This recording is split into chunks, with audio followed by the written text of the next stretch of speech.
Gracias, hermanos. Qué bueno verles otra vez, ya rato sin venir. Vamos a abrir las Biblias entonces en el Salmo 51, una vez más, donde venimos estudiando hace un tiempo.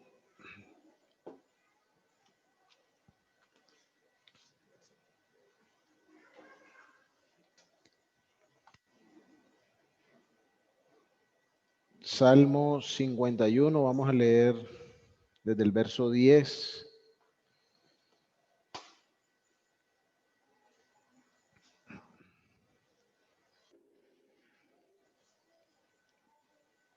Dice así la palabra del Señor. Crea en mí, oh Dios, un corazón limpio y renueva un espíritu recto dentro de mí. No me eches de delante de ti y no quites de mí tu Santo Espíritu. Vuélveme el gozo de tu salvación y espíritu noble me sustente. Entonces enseñaré a los transgresores tus caminos y los pecadores se convertirán a ti. Líbrame de homicidios, oh Dios, Dios de mi salvación. Cantará mi lengua tu justicia. Vamos a dejar hasta allí, vamos a orar. Señor y Dios, Dios fuerte y grande, temible, creador, sustentador, al soberano, ante ti nos acercamos, agradecidos, Señor, por el privilegio de estar delante de tu presencia, de haber sido hechos aceptos en el amado, de haber sido trasladado de las tinieblas al reino de tu amado Hijo, de poder llamarte Padre, de elevar nuestros corazones, nuestras voces a ti, en alabanza, en adoración, con gratitud. Gracias, Padre, por este gran sumo sacerdote que tenemos, uno que puede compadecerse de nosotros, uno que ofreció por nosotros y él mismo fue la ofrenda para que pudiésemos nosotros recibir perdón. Creemos, Padre, que nuestros corazones sean enseñados por ti, que hables a nuestra vida, que por tu Espíritu Santo tomes tu palabra y hables a nuestros corazones. Necesitamos de ti, Señor. Necesitamos de tu instrucción, necesitamos de tu guía. Y rogamos, Señor, que en este tiempo nos dirijas por medio de tu Santo Espíritu, que obres en cada corazón conforme a tus propósitos para la gloria tuya, para que Cristo sea puesto muy en alto. Rogamos, Señor, que podamos tener corazones sensibles a tu voz y que no haya estorbo en nosotros, ni en mi boca al hablar, ni en nuestros corazones para oír y recibir tu palabra. A ti nos encomendamos, Señor, confiando en los méritos de aquel que lo hizo todo por nosotros, Cristo Jesús nuestro Señor. Amén. Muy bien, la última vez estuvimos en el versículo 12, ¿cierto? Hemos estado mirando algunas cosas acerca del arrepentimiento, lo que significa el arrepentimiento, cómo el arrepentimiento se expresa en la vida de un genuino creyente. Y a la luz del relato de David en este salmo, hemos visto algunas cosas acerca de Dios, de su carácter, de su persona, hemos visto algunos asuntos de actitudes que necesitamos cultivar y lecciones que necesitamos aprender, como nos acercamos a Dios y en la manera como tratamos con el pecado en nuestra vida. Hoy entonces nos corresponde el versículo 13. Entonces enseñaré a los transgresores tus caminos y los pecadores se convertirán a ti. Este viene siendo como la conclusión del versículo 10 al 12. Crea en mí, oh Dios, un corazón limpio, renueva un espíritu recto, no me eches, no quites, vuélveme, susténtame. En medio de esta serie de peticiones, luego dice David, entonces enseñaré a los transgresores tus tus caminos. Una vez el Señor ha obrado en su vida en esta faceta, una vez el Señor ha traído perdón a él, una vez el Señor ha respondido sus peticiones por piedad y misericordia, entonces está dispuesto o capacitado para hacer una obra. Entonces, lo que encontramos en este versículo 13 es la vocación que es fruto del perdón. O podemos ver la disposición que es resultado del perdón. Como decía, David está expresando, después de apelar a la obra de Dios en su vida, un resultado, un fruto que él ahora desea manifestar, arraigado a su propia vida. David nos está diciendo cómo el regreso a la comunión, cómo el perdón, cómo la restauración de su vida delante del Señor le permite, ahora le estimula y aún le desafía a un propósito de vida diferente. Lo estimula a una vida o a unas acciones, a una conducta totalmente opuestas a aquellas que marcaron la razón por la cual David está ahora humillado, quebrantado, adolorido delante del Señor. No solo para su propio bien, sino para el bien de los que le rodean. Este propósito de vida que tiene David ahora es uno que testifica del poder de Dios, de la misericordia de Dios, de las piedades de Dios, de la gracia de Dios, bueno, en resumen, todos los asuntos que hemos estado viendo, ¿no? Versículo tras versículo, de cómo David concibe a Dios en medio de su arrepentimiento. Bueno, ese propósito de vida, este desafío que el Señor o que él siente a causa del perdón del Señor, al que es llamado por causa del perdón del Señor, está en función de reflejar el carácter mismo de Dios. Ahora, para entender por qué estamos llegando a esta conclusión de que David es desafiado a un propósito de vida diferente, quisiera detenerme un poco en la palabra enseñar que aquí aparece para que se entienda mejor lo que quiero decir después. Esta palabra viene de una raíz que significa aguijón o aguijonear, así como los que saben, nunca me he montado en uno, pero cuando uno maneja un caballo, conduce un caballo, ¿cómo se llama eso? Cuando uno lleva las riendas del caballo, los jinetes usan unas espuelas, ¿no? Para marcar el ritmo con el que el caballo va, para hacerlo frenar, para hacerlo acelerar, para que, bueno, para un montón de cosas que no sé cómo las hacen. Bueno, de la misma manera, en el contexto judío, esta palabra era la que se refería, o es la que describe la punta del arado con la que se hacía el surco en la tierra. Esta punta con la que ellos trabajaban era la que marcaba la dirección de hacia dónde querían dirigir los bueyes. A través de ellos controlaban no solo el surco que hacían, sino que daban forma, guía, orientación, tanto al trabajo como a los animales que hacían el trabajo.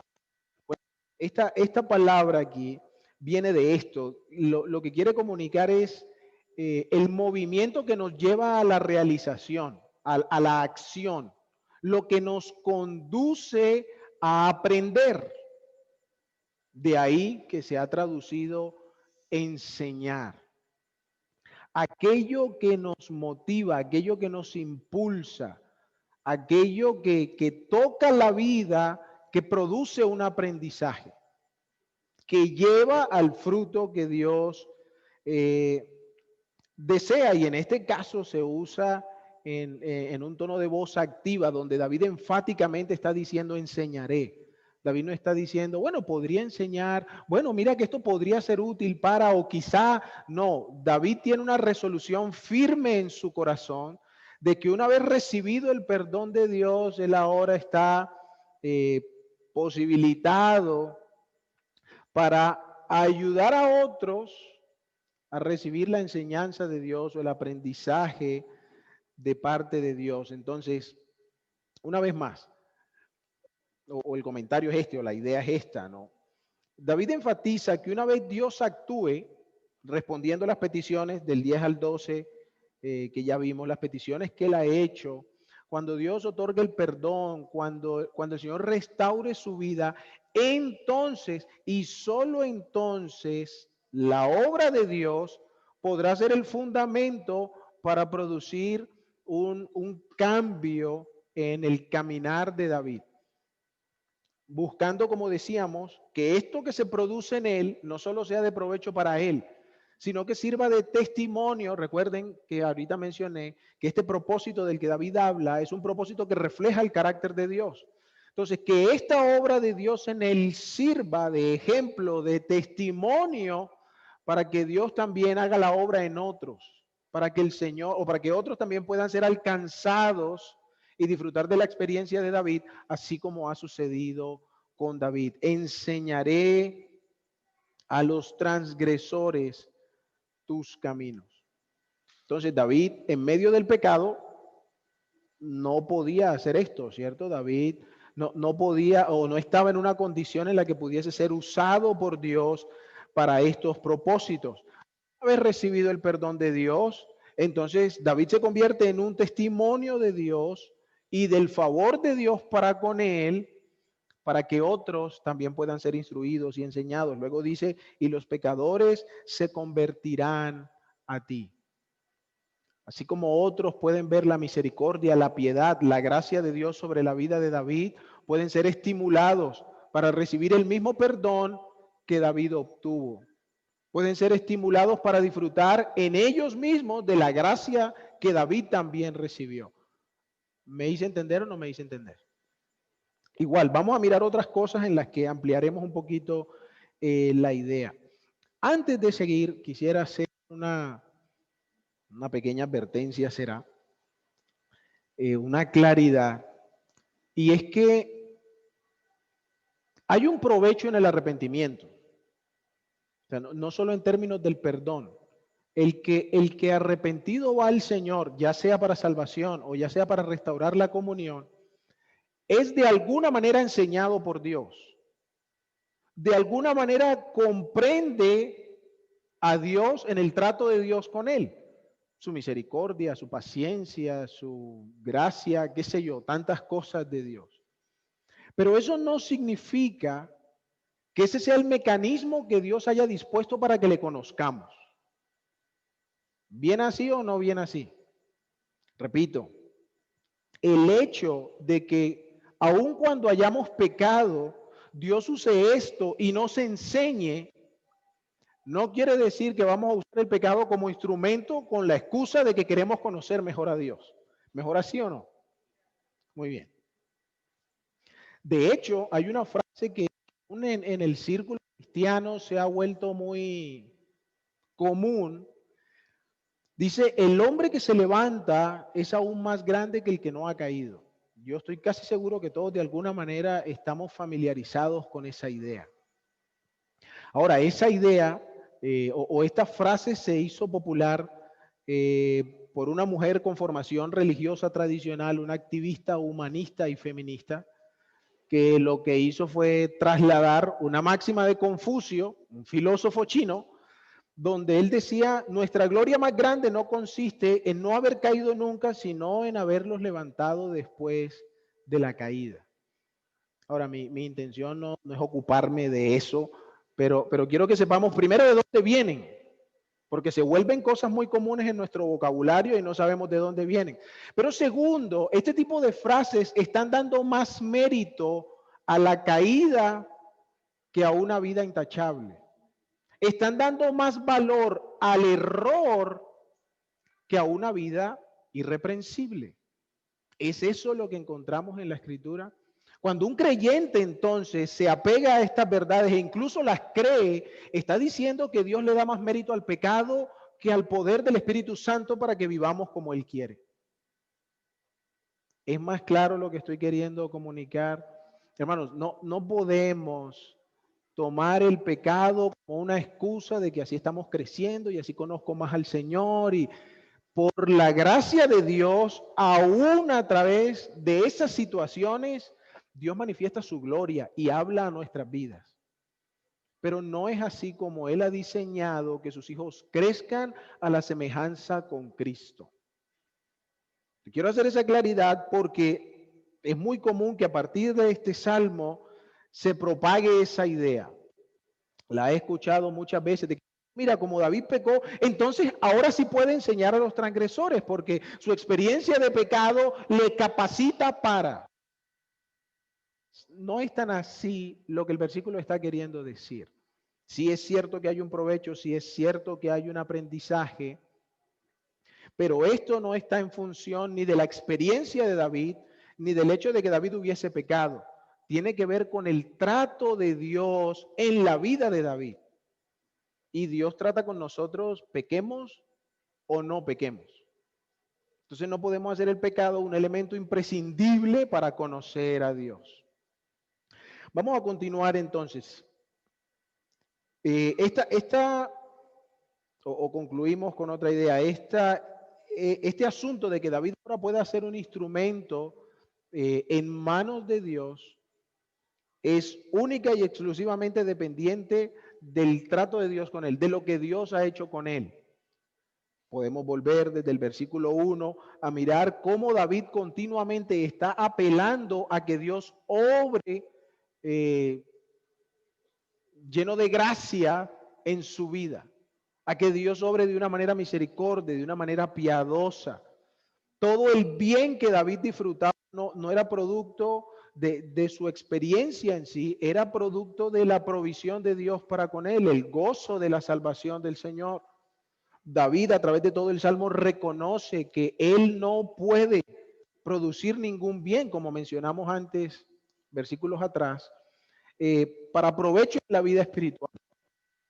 Todo el bien que David pueda disfrutar depende única y exclusivamente de la misericordia de Dios para con su vida. El mérito, entonces, si se quiere decir así, no es en que se hubiese pecado, porque de hecho es una condición universal para el ser humano, ¿cierto? El mérito está en el carácter mismo de Dios, en su clemencia, en su paciencia, en su misericordia. Entonces, el arrepentimiento genuino, la primera cosa que queremos dejar en mente, el arrepentimiento genuino trae consigo no solo la restauración personal, sino el retorno o el ser puesto de nuevo en un estado donde no solo tenemos comunión con Dios, sino que podemos seguir siendo útiles a Dios. El arrepentimiento genuino conlleva no únicamente la molestia del momento, eliminar el acto malo, sino que infunde una decisión, infunde un propósito de vida para caminar en un sendero totalmente opuesto al pecado que habíamos cometido. Es decir, el arrepentimiento va más allá que el momento en que nos arrepentimos. Eso es parte. Pero el arrepentimiento se evidencia en la vida que viene después de él, en la conducta que se asume después de él. ¿Cuál era el llamado de Juan el Bautista y del Señor cuando comenzó su ministerio? Pues fruto de arrepentimiento, y es lo que David nos está ilustrando aquí, el provecho, la vocación, el llamado que viene cuando el perdón se ha recibido. Entonces, como habitualmente quisiera que miráramos algunas implicaciones de esta verdad. La primera, quizá la más obvia, es el fruto consecuente del arrepentimiento, que es lo que estamos mencionando. Miren, esto que David menciona en el versículo 13, enseñaré a los transgresores tu camino y los pecadores se convertirán en ti, no son cosas que se viesen necesariamente afectadas cuando David pecó.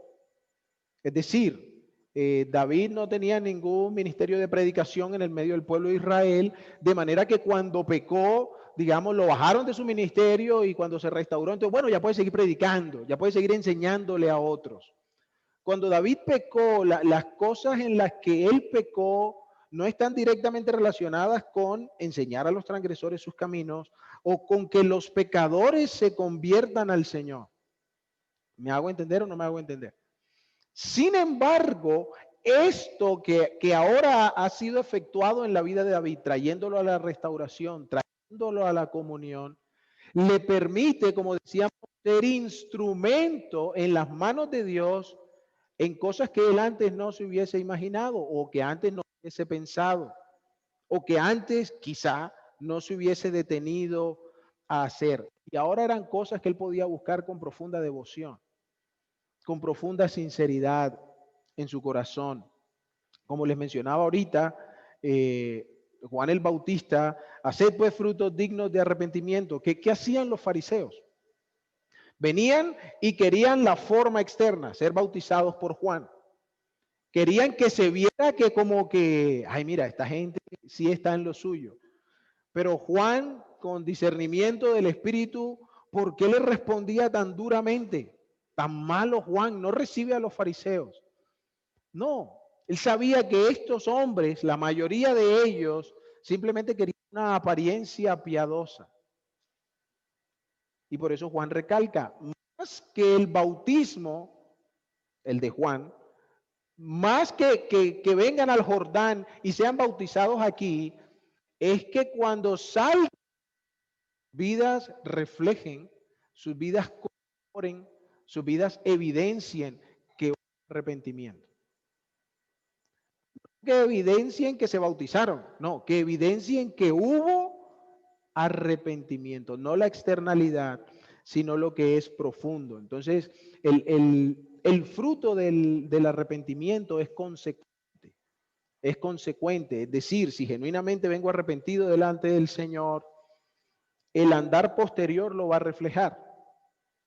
Pero si yo digo que me arrepentí delante del Señor y sigo igual, solo el Señor conoce el corazón, pero no parece que eso concuerde mucho con la enseñanza de la Escritura, ¿cierto? Porque tiene que haber un fruto que corrobore, que sea consecuente con ese arrepentimiento. El arrepentimiento genuino se va a notar.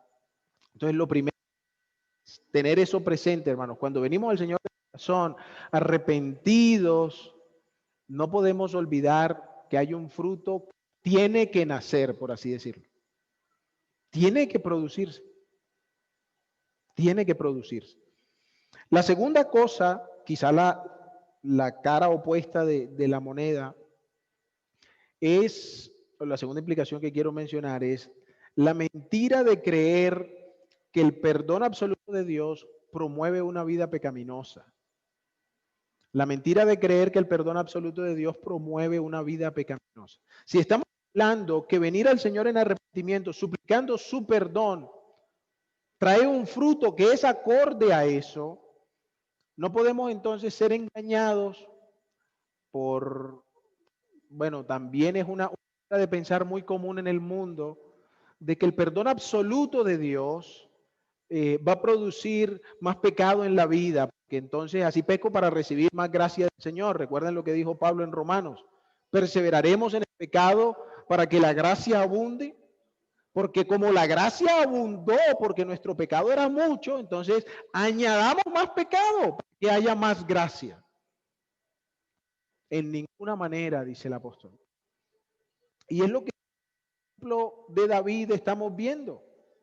David vino arrepentido al Señor. ¿Y cuál fue el anhelo de su corazón al contemplar el perdón del Señor para su vida? Bueno, enseñaré a los transgresores tus caminos.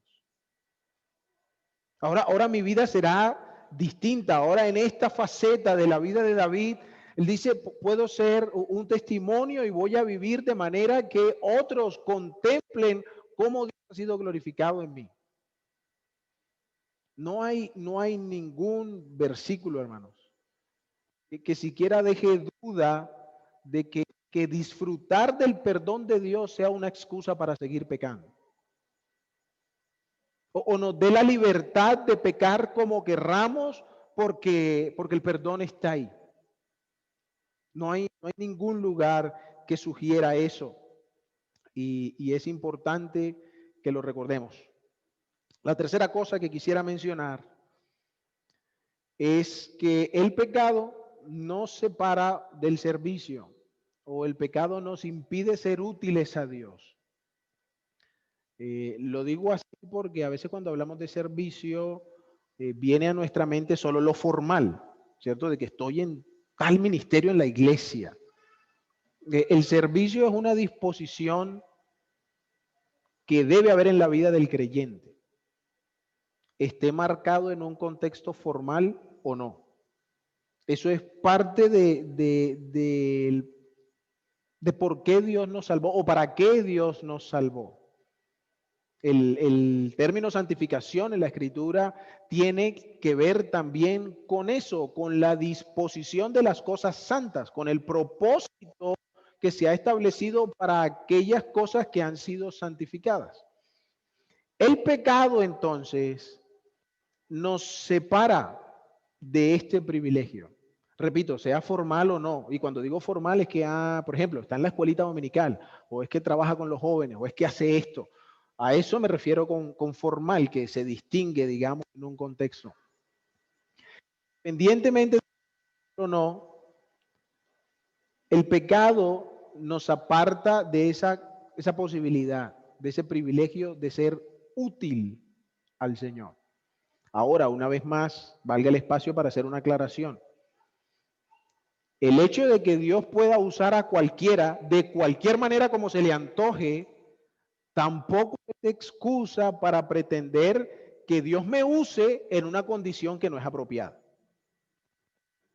¿Claro eso o no?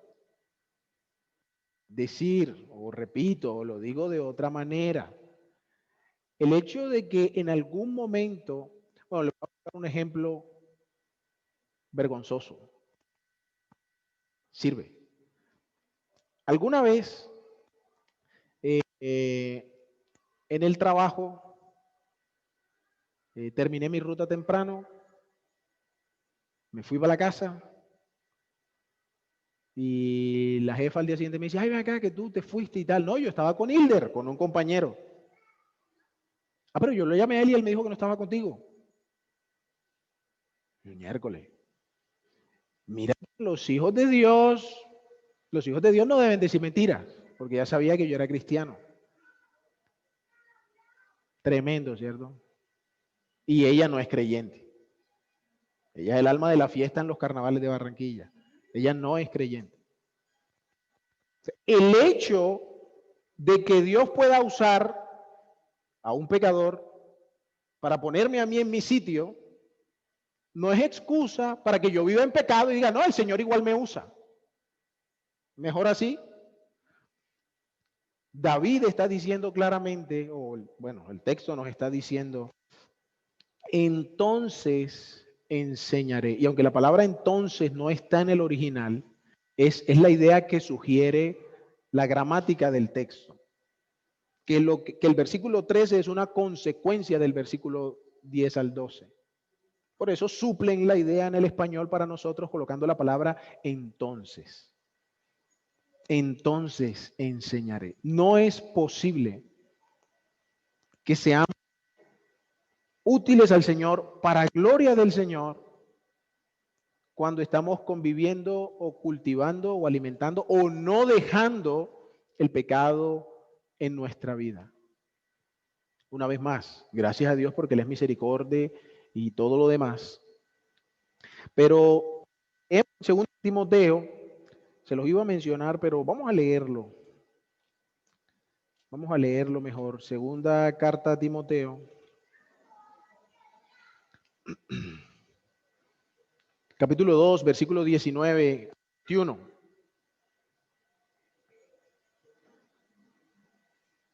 Segunda Timoteo, capítulo 2, versículo 19 al 21. Dice, leo la versión de las Américas, dice, no obstante, el sólido fundamento de Dios permanece firme. Miren cómo lo está describiendo el apóstol. El sólido fundamento de Dios es inamovible. No se puede cambiar, no se puede modificar, no se puede mover. Ahora, este fundamento de Dios tiene un sello. Ese sello viene en dos partes, por decirlo de alguna manera. Es una sola, pero ahí en el texto aparecen dos ideas. La primera, ¿qué dice? El Señor conoce a los que son suyos. La parte de Dios. El fundamento de Dios tiene este sello y tiene una característica divina y una responsabilidad para el hombre. La característica divina es que Él conoce a los que son suyos. Nadie lo va a engañar. Él sabe quiénes son. Pero dice, estos, y es la idea, voy a llenar los espacios, estos que Dios sabe que son suyos, ¿qué hacen? La segunda parte. Se apartan de iniquidad. Conoce el Señor a los que son suyos y que se aparte de iniquidad todo aquel que menciona, que invoca el nombre del Señor. O sea que el que dice que es conocido por Dios tiene que apartarse de la iniquidad. Pero ¿qué más sigue diciendo? Ahora bien, en una casa grande no solamente hay vasos de oro y de plata, sino también de madera y de barro, unos para honra y otros para deshonra. Por tanto, cláusula condicional, sí.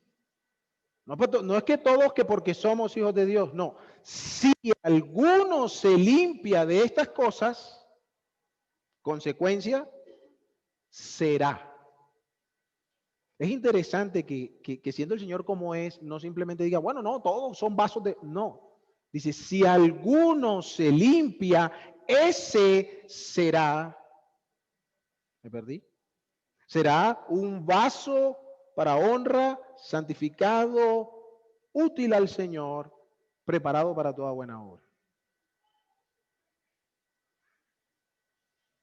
Quizá hemos pensado que ese tipo de disposición, ese tipo de ser usado por Dios, tiene que ver con cuán diestro me vuelvo haciendo alguna tarea o cuán dotado soy para ciertas labores. Y es interesante que recurrentemente en la Escritura el Señor habla de que aquellos que son usados por Dios son santos. No dice que son buenos en lo que hacen. No dice que son prodigiosos, que son habilidosos. Son santos. Santos. A veces también pensamos que venimos el domingo, por ejemplo, y tuvimos una pelotera y llegamos aquí. No, pero es que eso fue en la casa, eso fue con mi esposa, con mi mamá. Eso no pasa nada. Aquí es otro cuento y venimos a otra cosa y aquí el Señor me va a usar. El Señor no me va a estar usando. No me va a estar usando. Puede que uno haga lo que haya que hacer, pero el Señor no está tomando gloria de nuestro servicio. El Señor no está tomando honra de nuestros corazones. Y todo lo que nosotros hacemos debe ser para la gloria de Dios. Amén. Con un poco de miedo, pero no, hermanos, es que así es, para la gloria de Dios. ¿Cómo va a ser Dios glorificado si yo vengo a servirle con un pecado aquí agarrado en la mano? No puede ser honrado. Porque le dijo el Señor a Aarón, con el caso de Nadab y Abiú, en los que a mí se acercan, me santificaré. Yo no creo que yo hubiese llegado al día de hoy si el Señor hiciera lo mismo que hizo con Nadab y Abiú en cuanto al servicio. El Señor les dice, en el incienso, esto, en el incensario, colocan esto, lo que sea. Ellos fueron con una cosa toda rara ahí, que Dios les advirtió que no colocaran, y murieron en la presencia de Jehová. Y eran descendientes de Aarón, habían sido escogidos por Dios y perecieron en la presencia de Jehová. No sé si hubiera llegado yo al día de hoy. Y gracias a Dios por sus misericordias. Pero, hermanos, no es así como funciona. El que quiere servir al Señor, el que quiere ser útil al Señor, necesita ser santo. Necesita limpiarse de todas estas cosas de las que estaba hablando ahí Timoteo. No podemos ser condescendientes con el pecado. El arrepentimiento, entonces, es parte de la gracia de Dios para poder seguir siendo útiles en las manos de Dios. Pero hay que arrepentirse del pecado. No basta con saber que, bueno, igual el Señor me va a perdonar. No, necesitamos quebrantar nuestros corazones delante del Señor. Necesitamos vidas conforme a su deseo. Una última implicación es la obra de Dios debe hacerse en el poder de Dios. La obra de Dios debe hacerse en el poder de Dios. Ese poder se pierde cuando el pecado, como vimos en el punto anterior, eso se pierde cuando el pecado está morando con nosotros, hace presencia en nuestra vida, y el arrepentimiento es lo que nos permite volver al poder del Espíritu en nuestra vida. La obra de Dios se hace en el poder de Dios. David nos está diciendo que mientras él estaba en pecado, no hubiese tenido sentido haber hecho estas cosas. Pero una vez ha sido perdonado, una vez ha sido restaurado por el Señor, entonces el poder de Dios puede mostrarse a través de su vida, porque como dijimos anteriormente, no se trata de los atributos de David, se trata de cómo Dios se ha manifestado misericordiamente y piadosamente hacia él y le ha traído de nuevo a la comunión. Como mencionaba antes, haciendo la aplicación rápidamente, nosotros somos muy dados a servir al Señor en función de las capacidades que nosotros creemos que tenemos. Es que, o de la escuela que podamos tener. No, es que yo estudié pedagogía, entonces yo soy bueno con los niños. Por dar un ejemplo cualquiera. No sé, y no estoy diciendo que el que estudió no pueda. No estoy diciendo eso. Pero el servicio al Señor muchas veces está marcado por lo que nosotros nos creemos capaces de hacer. Por lo que yo considero en lo que soy bueno, en lo que soy hábil. Pero una cosa que necesitamos aprender, como aún muchos de los profetas tuvieron que entender, es que la obra de Dios, el servicio a Dios, ha de hacerse con el poder de Dios, independientemente si yo me siento calificado o no para ello. Independientemente si creo que tengo facilidad para o no crea eso. Claro, el Señor también se sirve de los dones naturales que Él nos ha dado para glorificar su nombre. Eso también es cierto. Pero la base de la confianza de uno que quiere servir al Señor debe reposar en Dios mismo, no en otro lugar. Porque cuando empezamos a actuar nosotros es cuando nos llevamos de problemas. Cuando empezamos a vivir conforme a nuestro criterio, a servir conforme a nuestra imagen de lo que creemos debería ser, nos inundamos de inconvenientes. Pero lo más importante es que el nombre del Señor así no es glorificado. Si miramos personajes bíblicos, muchos de ellos quedó registrado en la Escritura, confesaron no sentirse capaces, no sentirse aptos para el llamado de Dios. Sin embargo, el Señor los usó milagrosamente, podríamos decirlo. Entonces, no hay excusa, hermanos, para ninguno de nosotros de que no nos sintamos olvidándonos de esos. Más bien dispongamos nuestro corazón y Señor, si quieres usarme, úsame. No sé en dónde ni cómo, asunto tuyo, tú eres el del poder, no yo. Termino leyendo Hebreos capítulo 13, versículo 20. Es suficientemente claro, no lo voy a explicar, pero quiero que tengan presente quién es el sujeto en este versículo. ¿Quién es el que tiene el poder? ¿Quién es el que hace la obra? Versículo 20. El 21 es el que me interesa, pero el 20, para tener la idea, dice, y el Dios de paz que resucitó de los muertos a nuestro Señor Jesucristo, el gran pastor de las ovejas, por la sangre del pacto eterno, os haga aptos en toda buena obra, para que hagáis su voluntad, haciendo Él en vosotros lo que es agradable delante de Él por Jesucristo al cual sea la gloria por los siglos de los siglos. Amén. Padre bueno, gracias Señor por tu palabra, por tus bondades, por tus muchas misericordias.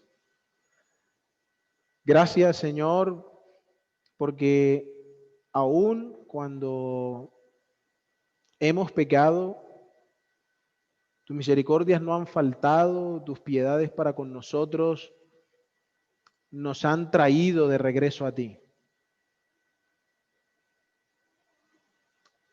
Padre, y queremos, Señor, que contemplar la paciencia tuya para con nosotros estimule, afiance en nuestros corazones el deseo por una vida santa, el deseo por una vida totalmente apartada de aquello que fue la causa de la muerte de nuestro Señor en el Calvario. ¿Cómo tener en poco tan grande sacrificio?